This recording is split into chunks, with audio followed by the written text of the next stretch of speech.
How to change wallpaper on iPhone. So the first step to change wallpaper on iPhone is go to the settings, slide down, and right below the accessibility section you should see a wallpaper section right here. Just click on the wallpaper section, and this right here is the recent wallpaper that you have on your phone, so you can just go to choose new wallpaper section right here, click on it and slide down. Right, you have many sections of your photos. You can choose it from all of your photos, from recents, live photos. You can also choose it from Snapchat as well.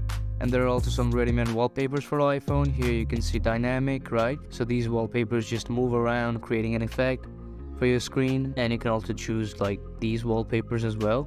So let me just choose one from here, right here. Let's go to this photo right here. And let me just click on set. And this will show you the option whether you want to choose a wallpaper for your lock screen or home screen or both. Let me choose for both. And then your wallpaper is set. And that's how you change your wallpaper on your iPhone. So that's it for today.